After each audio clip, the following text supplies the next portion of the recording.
नमस्कार मेरे प्यारे बच्चों, कैसे हैं आप सभी। आई होप सो आप सभी बच्चे बहुत ज्यादा हेल्दी होंगे।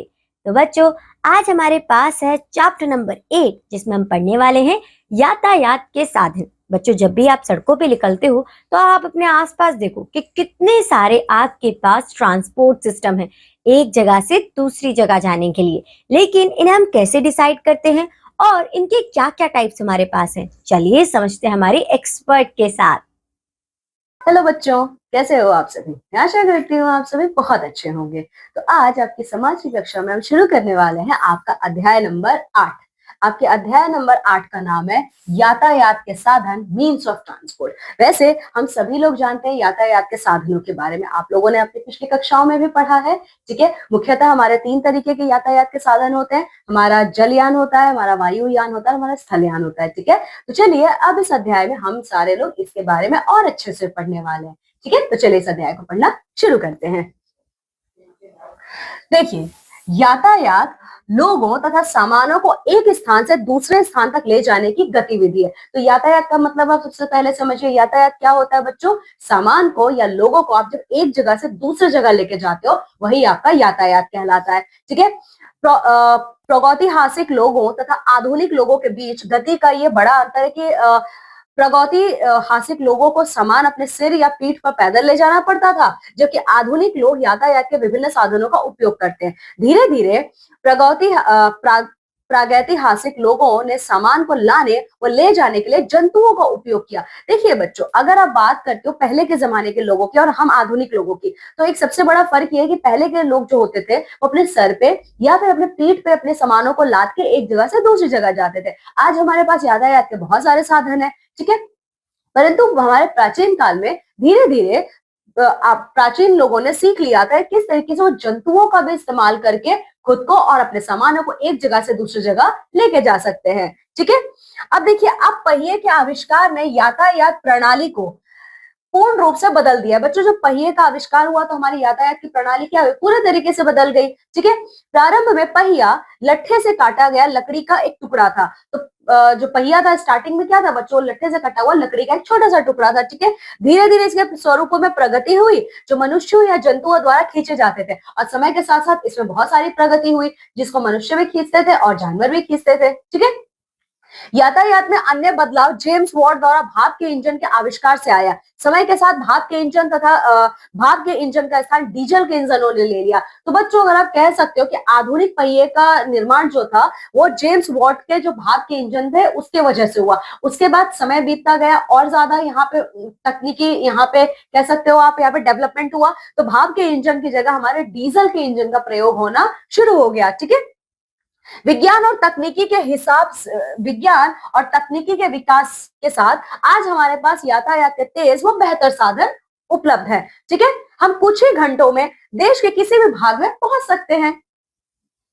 देखिए, यातायात प्रणाली को स्थल यातायात, जल यातायात तथा वायु यातायात में बांटा जा सकता है। तो बच्चों, सबसे पहले हम लोग स्थल यातायात के बारे में बात करेंगे। ठीक है, तो देखिए, जो स्थल यातायात होता है बच्चों, वो यातायात का सबसे लोकप्रिय माध्यम है। ठीक है, क्योंकि हम भूमि पर रहकर यहाँ पे कार्य करते हैं। ठीक है, भूमि पर हमने व्यक्तियों तथा साधनों के आवागमन के लिए सड़क मार्ग और रेल मार्ग बनाए हैं। ठीक है, देखिए बच्चों, स्थल यातायात हमारा 2 भागों में विभाजित है। पहला है हमारा सड़क मार्ग और दूसरा है हमारा रेल मार्ग। ठीक है, तो चलिए बच्चों, हम सड़क परिवहन के बारे में बात कर लेते हैं। तो देखिए, जो सड़क परिवहन है वो क्या होता है। आधुनिक वाहनों के लिए हमें समतल मार्ग चाहिए, आधुनिक वाहनों को चलाने के लिए हमें समतल जमीन चाहिए बच्चों।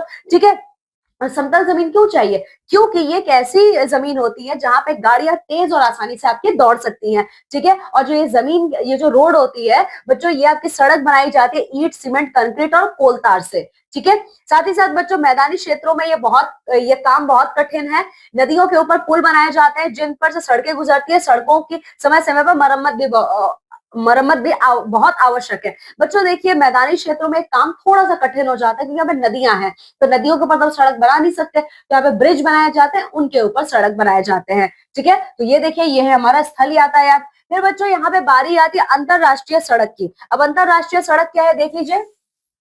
देखिए बच्चों, अगर आप बात करते हो विश्व की, ठीक है, तो हमारे विश्व के हर देश में सड़कों का एक जाल बिछा हुआ है। ठीक है, और बच्चों, विश्व के तो कुछ देशों में इतनी लंबी लंबी सड़कें बनी और इतनी लंबी लंबी, इतनी लंबी, इतनी चौड़ी सड़कें हैं कि जिसको देख के आपको ऐसा लगा वाह, ऐसी भी चीजें हो सकती है, एक अद्भुत नजारा होता है। ठीक है, देखिए इन सड़कों को बच्चों हम लोग फ्रीवे या एक्सप्रेसवे कहते हैं। ठीक है, तो ये जो इतनी बड़ी लंबी और चौड़ी सड़कें होती है, इनको हम लोग फ्रीवे या एक्सप्रेसवे कहते हैं। बच्चों इन फ्रीवे या एक्सप्रेसवे पे हमारे जो वाहन होते हैं बहुत तेजी से दौड़ते हैं। ठीक है, तो बच्चों इन सड़कों के बीच में एक डिवाइडर बना होता है।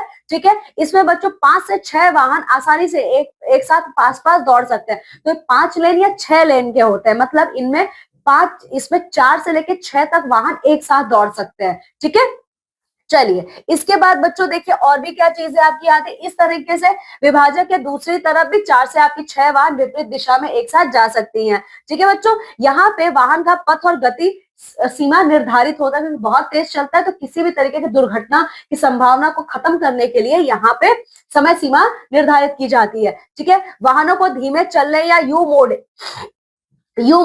एकदम विपरीत दिशा में मोड़ लेने की आज्ञा आपको बिल्कुल भी नहीं होती है इन एक्सप्रेसवेज पे। ठीक है, यू मोड़ लेने के लिए विशेष पथ होते हैं, आप कहीं पे भी यू टर्न नहीं ले सकते बच्चों। यू टर्न लेने के लिए आपको बोर्ड दिखेगा कि यहीं से आप यू टर्न लोगे इन अंतरराष्ट्रीय मार्गों पे। ठीक है, अंततः एक्सप्रेसवे पर यातायात बहुत तेजी गति से चलते हैं बच्चों, और इन पर सिग्नल नहीं होते हैं। ठीक है, इन सड़कों को हाईवे कहा जाता है बच्चों। हमारी हाईवेज पर ना सिग्नल नहीं होते हैं। ठीक है, इसके अलावा बच्चों ये देखिए आप, संयुक्त राज्य अमेरिका में जो फ्रीवे है बच्चों, ये बहुत ज्यादा प्रचलन में है। संयुक्त राज्य अमेरिका का फ्रीवे जो है बहुत ज्यादा प्रचलित है, हमारा बहुत ज्यादा यहाँ पे बनाए जाते हैं फ्रीवेज।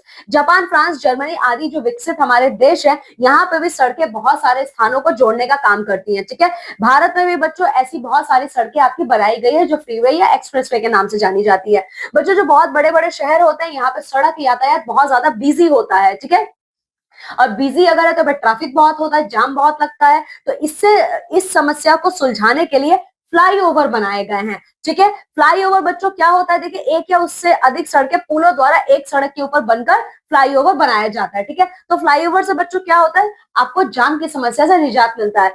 मुंबई, दिल्ली जैसे बड़े महानगरों में आप देखोगे फ्लाईओवर्स होते हैं। ठीक है, और बच्चों देखिए सामान्यतः जो सड़कें होते हैं बच्चों, वो एक स्थान को दूसरे स्थान से जोड़ने का काम करते हैं किसी भी एक देश के अंदर। ठीक है, पर बच्चों ऐसी आपकी बहुत सी सड़कें हैं जो जो दो देशों को भी जोड़ती हैं। सड़कें, अगर जब भी हम सड़क की बात करते हैं तो ऐसा लगता है सड़क हमारे ही देश में किसी एक शहर को दूसरे शहर से जोड़ रही है, वो तो बिल्कुल ठीक है, लेकिन ऐसी बहुत सी सड़कें होती हैं जो एक देश को दूसरे देश से भी जोड़ती हैं। ठीक है, जैसे आप देख सकते हो हमारे भारत देश का जो सड़क मार्ग है, वो हमारे भारत देश को पाकिस्तान, बांग्लादेश, नेपाल, भूटान, म्यांमार और चाइना से भी जोड़ता है। ठीक है, यूरोप के लगभग सभी देश आपकी क्या है, सड़क मार्ग से जुड़े हुए हैं। ठीक है, और देखिए बच्चों भीड़ भाड़ वाले शहरों में, ठीक है, भीड़ भाड़ वाले शहरों में क्या होता है, जो सड़क है वहां पे यातायात बहुत ज्यादा होता है, जिसकी वजह से जाम तो लगता ही लगता है, प्रदूषण की भी समस्या बहुत ज्यादा बढ़ गई है। ठीक है, वैज्ञानिक हर दिन कुछ ना कुछ ऐसे नए चीजों को खोज रहे हैं जिससे प्रदूषण को ये कम कर सके। ठीक है, कि ऐसा ही तरीका वैज्ञानिकों ने निकाला है, शीशा रहित पेट्रोल का उपयोग करना। ठीक है, तो इससे आपका प्रदूषण कम होता है और हमारा इंजन भी सही से चलता है। ठीक है, सड़क दुर्घटनाओं को रोकने के लिए बच्चों हमें यातायात के नियमों का पालन करना चाहिए।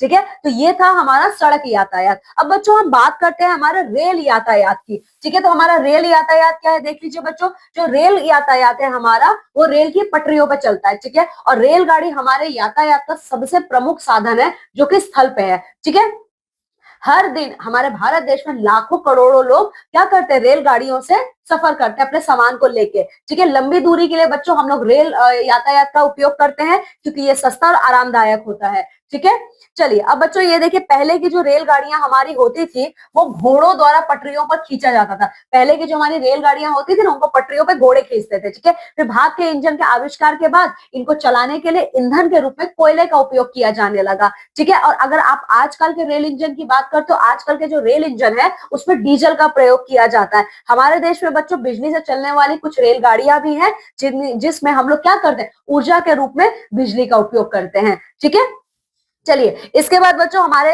देश में, हमारे विश्व में भी बहुत सारे ऐसे रेलगाड़ियां हैं जो बहुत तेजी से चलती हैं। ठीक है, इनको हम लोग बुलेट ट्रेन कहते हैं। बुलेट ट्रेन क्या होती है बच्चों, जिनकी स्पीड बहुत ज्यादा होती है। ठीक है, जर्मनी, फ्रांस और जापान में बच्चों अत्यंत तेज गति यानी 300 किलोमीटर प्रति घंटा की रफ्तार से चलने वाली रेलगाड़ियां आपकी है वहां पे। ठीक है, भारत में शताब्दी एक्सप्रेस और राजधानी एक्सप्रेस रेलगाड़ियां 150 किलोमीटर प्रति घंटे की रफ्तार से चलती है। तो हमारे भारत देश के आप कह सकते हो शताब्दी एक्सप्रेस और राजधानी एक्सप्रेस क्या है, बहुत तेज गति से चलने वाली रेलगाड़ियां हैं। इसके अलावा बच्चों अंतरराष्ट्रीय रेल मार्ग ठीक है। देखिए हमारे विश्व में बहुत सारे ऐसे रेल मार्ग हैं जो बहुत लंबे लंबे हैं। उनमें से एक है हमारा ट्रांस साइबेरियन रेलवे, फिर है कैनेडियन पैसिफिक रेलवे और है ऑस्ट्रेलियन ट्रांस कॉन्टिनेंटल रेलवे। ये जो 3 रेलवे है लाइन्स है ना बच्चों, ये दुनिया के सबसे लंबे रेल मार्ग हैं। ठीक है, देखिए अब हम इनके बारे में थोड़ा सा पढ़ लेते हैं। तो बच्चों सबसे पहले हम बात करते हैं ट्रांस साइबेरियन रेलवे की। ठीक है, ये विश्व पटल पर सबसे बड़ा रेल मार्ग है, ये याद रखिएगा। जो ट्रांस साइबेरियन रेलवे ये हमारे विश्व का सबसे लंबा क्या है, रेल मार्ग है और सबसे बड़ा भी है। ठीक है, ये चलता है आपका व्लादिवोस्तोक से लेनिनग्राद यानी सेंट पीटर्सबर्ग तक इसकी लंबाई है। ये यात्रा करता, इसकी लंबाई है बच्चों 9332 किलोमीटर। ठीक है, और जब ये रेलगाड़ी चलती है अपने रेलवे लाइंस पे, तो बच्चों ये कौन कौन सी चीजों को, कौन कौन सी जगहों को ये क्रॉस करते हुए जाती है, ये साइबेरिया के पूरे रीजन को क्रॉस करते हुए जाती है बच्चों। और यहाँ पे इस ट्रांस साइबेरियन रेलवे की वजह से जो साइबेरिया वाला क्षेत्र है वो बहुत आर्थिक रूप से विकास कर गया है। ठीक है, चलिए अब हम बात करते हैं जो हमारा दूसरा सबसे बड़ा रेलवे लाइन है वो है हमारा कैनेडियन पैसिफिक रेलवे। ठीक है, ये कहाँ पे है बच्चों, देखिए ये रेल मार्ग आपका अटलांटिक महासागर और प्रशांत महासागर को जोड़ने का काम करता है। ठीक है, प्रशांत महासागर विश्व का सबसे बड़ा महासागर है और अटलांटिक दूसरा सबसे बड़ा महासागर है। तो 2 बड़े महासागरों को जोड़ने का काम आपका कैनेडियन पैसिफिक रेलवे करता है। ठीक है, ये कनाडा के पूर्व के हैलिफैक्स से शुरू होता है, पश्चिम में वैंकूवर तक ये जाता है और इसकी लंबाई है बच्चों 7050 किलोमीटर। ठीक है, फिर तीसरा है बच्चों हमारा ऑस्ट्रेलियन ट्रांस कॉन्टिनेंटल रेलवे। ठीक है, देखिए ऑस्ट्रेलिया आप सभी जानते हो हमारा सबसे छोटा महाद्वीप है। ठीक है, पर ये एक देश भी और ये बहुत बड़ा देश है। ठीक है, ऑस्ट्रेलियन ट्रांस कॉन्टिनेंटल रेलवे नामक रेल मार्ग पूर्व में सिडनी से पश्चिम में पर्थ को जोड़ता है। ठीक है, ओके। इसके बाद बच्चों देखिए हमारे जो अधिकतर यूरोपीय देश है, ठीक है, हमारा जो यूरोप कॉन्टिनेंट है बच्चों, हमारा जो यूरोप कॉन्टिनेंट है बच्चों, इसके जो देश है ना वो अधिकतर रेल मार्ग से एक दूसरे से जुड़े हुए हैं। जैसे ग्रैंड ओरिएंट एक्सप्रेस आपका पेरिस को इस्तांबुल से जोड़ता है तथा कई यूरोपीय देशों से ये होके भी गुजरता है। ठीक है, संसार के बच्चों बहुत से देश जो है वो सड़कों पर भीड़ का दबाव कम करने के लिए क्या कर रहे हैं, भूमिगत रेलवे का सहारा ले रहे हैं। ठीक है, लंदन और पेरिस में आपको बहुत सारे भूमिगत रेलवे मार्ग आपको दिख जाएंगे। ठीक है, इस पे जो बच्चों जो रेल आपके भूमिगत ट्रैक्स पर चलते हैं उनको हम लोग मेट्रो रेल कहते हैं। ठीक है, आप पढ़ चुके होंगे बच्चों के कोलकाता एवं दिल्ली शहरों में भी हमारे मेट्रो ट्रेन चलते हैं। अब बच्चों ये सब था हमारा स्थल यातायात, हमने जिसमें सड़क परिवहन और रेलवे परिवहन के बारे में पढ़ा। अब बच्चों हम पढ़ने वाले हैं जल यातायात के बारे में। ठीक है, तो चलिए देखिए जल यातायात बच्चों हमारे यातायात का सबसे प्राचीन माध्यम है। ठीक है, और बच्चों पहले के जमाने में और आज के भी जमाने में लोग एक जगह से दूसरी जगह खुद को भी लेके जाते हैं और सामान को भी एक जगह से दूसरी जगह लेके जाते हैं। ठीक है, प्राचीन समय की अगर आप बात करते तो नाव तथा बेड़ों द्वारा ये लोग यात्रा करते थे। जब भाप के इंजन का आविष्कार हुआ बच्चों, तब आपका जल यातायात के क्षेत्र में बहुत बड़ी क्रांति आई। ठीक है, अगर आज हम लोग देखते हैं बच्चों तो अधिकांश जो जहाज है हमारे वो हमारे डीजल इंजनों पे ही चलाए जाते हैं। ठीक है, और हमारे जल यातायात से बच्चों हम लोग भारी सामान जैसे कि हमारा खाद्यान्न, कच्ची सामग्री, खनिज, अयस्कों को क्या करते हैं, समुद्री जहाजों से एक जगह से दूसरे देशों में भेजते हैं। ठीक है, तेल को विशेष जहाजों द्वारा ले जाया जाता है बच्चों, इनके लिए एक विशेष प्रकार का जहाज बनाया जाता है जिसको हम लोग टैंकर कहते हैं। ठीक है, चलिए ये देखिए ये है तेल टैंक का जहाज बच्चों और ये है आपका जल यातायात। ठीक है, इसके बाद बच्चों देखिए जहाजों द्वारा यातायात रेल तथा सड़क यातायात की अपेक्षा बहुत सस्ता है। अगर आप बच्चों बात करते हो रेल और सड़क परिवहन की अपेक्षा तो हमारा जल यातायात सबसे ज्यादा सस्ता है। ठीक है, इसलिए बच्चों इन जल मार्गों को किसकी, सड़कों की कोई आवश्यकता नहीं होती है। संसार में अगर हम बात करें तो हमारे कुछ जल मार्ग प्रमुख हैं, जैसे कि हमारा स्वेज नहर मार्ग। ठीक है, स्वेज नहर मार्ग हमारा बड़ा ही जरूरी है बच्चों। ये क्या करता है, स्वेज नहर के बनने की वजह से यात्रा बहुत आसान और बहुत तेजी से अब हो रहा है। ठीक है, स्वेज नहर बच्चों किसको जोड़ता है, स्वेज नहर आपका भूमध्य सागर को लाल सागर से जोड़ता है। ठीक है, मतलब स्वेज नहर आपका रेड सी और मेडिटेरेनियन सी को जोड़ने का काम करता है। ठीक है, भारत से जितने भी जहाज यूरोप जाते हैं, हमारे भारत देश से जितने भी जहाज हमारे यूरोप देश में जाते हैं वो स्वेज नहर के जरिए ही जाते हैं। ठीक है, अब बच्चों देखिए इस स्वेज नहर के बनने की वजह दूरी कम हो गई है। पहले जहां सारे सामान को यूरोप ले जाने के लिए अफ्रीका से होके जाना पड़ता था, अब हम लोग अफ्रीका से होके नहीं जाते, सीधा सुएज नहर से होते हुए भारत से यूरोप पहुंच जाते हैं। ठीक है, इसके बाद बच्चों बारी आती है पनामा नहर मार्ग की। ठीक है, तो पनामा नहर मार्ग जो है बच्चों आपका प्रशांत महासागर को अटलांटिक महासागर से जोड़ता है। ठीक है, ये यूरोप से ऑस्ट्रेलिया जाने वाले जहाज जो जहाज यूरोप से ऑस्ट्रेलिया तक जाते हैं ये इसी नहर का उपयोग करते हैं। ठीक है, चलिए अब बच्चों बात करते हैं हमारे तीसरे यातायात के साधन की, वायु यातायात। पर उससे पहले जानने योग्य तथ्य यहाँ देख लेते हैं क्या है। उत्तरी अटलांटिक मार्ग पश्चिमी यूरोप और उत्तरी अमेरिका को जोड़ता है। ये संसार का सबसे व्यस्तम मार्ग है, इसे याद रखिएगा। ठीक है, अब बच्चों हमारा तीसरा है वायु यातायात। तो देखिए वायु यातायात बच्चों हमारा एक तो सबसे ज्यादा महंगा यातायात है और इसकी वजह से हम लोग हजारों किलोमीटर की दूरी को चंद घंटों में ही पूरा कर लेते हैं। ठीक है, हवाई जहाज की खोज ने क्या किया है बच्चों, हमारे दुनिया को बहुत ही छोटा कर दिया, दूरियां बहुत कम हो गई हैं। ठीक है, अब हम लोग एक दिन में लगभग पूरे विश्व का चक्कर लगा लेते हैं। ठीक है, जहां जलयान द्वारा बच्चों जलयान के जरिए जहां मुंबई से लंदन जाने में 2 सप्ताह लगते हैं, वही वायुयान से अगर आप जाओगे तो आपको 8 से 10 घंटे में मुंबई से आप लंदन पहुंच जाओगे। ठीक है, मुंबई से दिल्ली जाने के लिए अगर आप रेलगाड़ी का इस्तेमाल करते हो तो मुंबई से दिल्ली जाने के लिए 1 दिन से ज्यादा का समय लगता है। वहीं अगर आप हवाई जहाज से जाते हो तो 2 घंटे में आप दिल्ली से मुंबई पहुंच जाओगे। ठीक है, देखिए वायुयान रेगिस्तान, जंगल और पहाड़ों आदि के ऊपर से भी उड़ सकता है। वायुयान क्या है बच्चों, ये उन जगहों से भी जा सकता है जहां पे आपका सड़क यातायात नहीं है, वायु यातायात जल यातायात नहीं है, रेलवे यातायात नहीं है। ठीक है, चलिए अब देखिए बच्चों बात ये आता है किस तरीके से एरोप्लेन बनाने का ख्याल आया होगा। तो ये जब चिड़ियों को उड़ता हुआ लोगों ने देखा होगा तब उनको ये भी इनके दिमाग में आया होगा कि क्यों ना कुछ इस तरीके का यान बनाया जाए। ठीक है, तो सबसे पहले उन्होंने कैसे बनाया, गुब्बारे की मदद से थोड़ी दूर के लिए उन्होंने उड़ान भरी होगी, गुब्बारे में हवा होती है। ठीक है, पर बच्चों ये बहुत ही ज्यादा क्या था, जोखिम भरा था, बहुत ज्यादा। ठीक है, क्योंकि आपकी जान सीधे इसमें जा सकती थी। तो बच्चों अमेरिका के 2 भाई थे जिनका नाम था ऑरविल राइट और विल्बर राइट। इन दोनों भाइयों ने, जिन्हें हम राइट ब्रदर्स के नाम से जानते हैं, इन लोगों ने 1903 में हमारे विश्व का सबसे पहला हवाई जहाज बनाया था। ठीक है, और इनके हवाई जहाज बनाने के बाद बच्चों अगर आज के समय में आप देखते हो तो बहुत बड़े और शक्तिशाली हवाई जहाज बन रहे हैं। ठीक है, अब तो बच्चों एक बार में 400 से ज्यादा यात्री एक वायुयान में सफर कर सकते हैं। ठीक है, बच्चों जो ये वायुयान होता है उनको उतरने के लिए, उड़ान भरने के लिए बड़े बड़े हवाई अड्डे बनाए गए हैं। ठीक है, जैसे लंदन, न्यूयॉर्क, टोक्यो, पेरिस, रोम, मॉस्को आदि विश्व के सबसे बड़े हवाई अड्डों में से एक है। ठीक है, अगर हम अपने भारत देश की बात करते हैं तो हमारे भारत देश में 11 अंतरराष्ट्रीय हवाई अड्डे हैं, जो कि आपके, जिसमें इन 11 अंतरराष्ट्रीय हवाई अड्डों में से मुंबई, दिल्ली, कोलकाता, चेन्नई और तिरुवनंतपुरम हमारा प्रमुख है। ठीक है बच्चों, अब हवाई जहाज के बाद हमारा हेलीकॉप्टर भी क्या है, एक बहुत ही उपयोगी वायु यातायात का साधन है। ठीक है, देखिए हेलीकॉप्टर एक छोटा सा जहाज है जिसमें ज्यादा लोग तो नहीं बैठ सकते हैं, पर ये कुछ ही यात्रियों को लेके जाते हैं। ठीक है, पर जानते हो बच्चों, बहुत ज्यादा दूर वाले क्षेत्रों में अगर कोई प्राकृतिक आपदा आई है, कुछ भी ऐसा हुआ है, तो हमें खाना और दवाई ले जाने के लिए हेलीकॉप्टर बहुत ज्यादा उपयोगी होते हैं। ठीक है, अगर कोई फंसे हुए हैं, कुछ लोग फंसे हुए हैं कहीं, तो उनको निकालने के लिए भी इनका इस्तेमाल किया जाता है। ठीक है, अब बच्चों अगर आप देखोगे तो हमारे पूरे विश्व में ना हमारे हवाई मार्ग का क्या बिछा हुआ है, एक बड़ा सा जाल बिछा हुआ है। ठीक है, विभिन्न देश के, विश्व के अलग अलग देशों के पास अपनी अपनी वायु सेवाएं हैं। जैसे भारत का अगर आप बात करें तो हमारे भारत का अंतरराष्ट्रीय वायु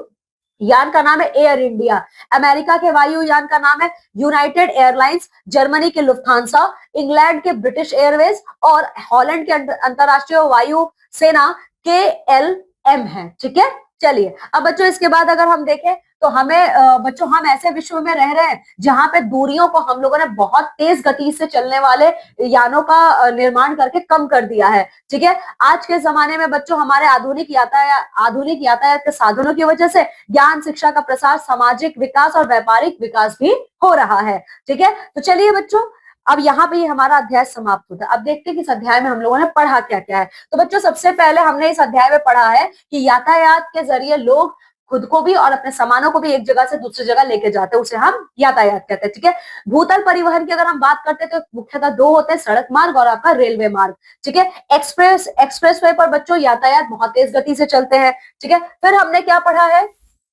फिर हमने ये भी पढ़ा है कि लंबी दूरी के लिए रेल यात्रा ज्यादा आरामदायक होता है, ठीक है। और ट्रांस साइबेरियन रेलवे जो है वो विश्व का सबसे बड़ा आपका रेल मार्ग है, ठीक है। इसके अलावा बच्चों हमने ये भी पढ़ा है, भाप के इंजन के आविष्कार ने क्या किया था, जल यातायात के क्षेत्र में क्रांति ला दिया था। स्वेज नहर और पनामा नहर ने क्या किया, समुद्र की दूरियों को कम कर दिया है, ठीक है। इसके बाद बच्चों अमेरिका के जो दो भाई थे, ठीक है, दो भाई, उन दोनों भाइयों ने, जिनका नाम था ऑरवेल राइट और विल्बर राइट, राइट ब्रदर्स के नाम से जाने जाते हैं, इन लोगों ने 1903 में विश्व का पहला हवाई जहाज बनाया था, ठीक है। तो बच्चों यहाँ पे हमारा अध्याय समाप्त होता है। अब आप सभी लोगों को इस अध्याय को बहुत अच्छे से पढ़ना है और साथ ही साथ इसका अभ्यास कार्य भी पूरा करना है। चलिए अब मैं आपसे विदा लेती हूँ और मैं मिलूंगी अब आप सभी लोगों से आपकी अगली कक्षा में। तब तक आप सभी अपना बहुत ख्याल रखिएगा। बाय। तो देखा बच्चों आपने, जितनी आपको दूरी तय करनी है और जितना आपके पास टाइम पीरियड है उसी के हिसाब से हम अपने यातायात के साधनों को चूज करते हैं। और अगर हम बात करें कि अब कितने टाइप के हैं तो अब आपको उनके बारे में पूरी इन्फॉर्मेशन मिल चुकी है। आशा करती हूँ कि ये चैप्टर पढ़कर आपको बहुत मजा आया होगा। आज के लिए बस इतना ही। अब आपसे मुलाकात होगी आपकी अगली क्लास में। तब तक के लिए बाय बाय बच्चों।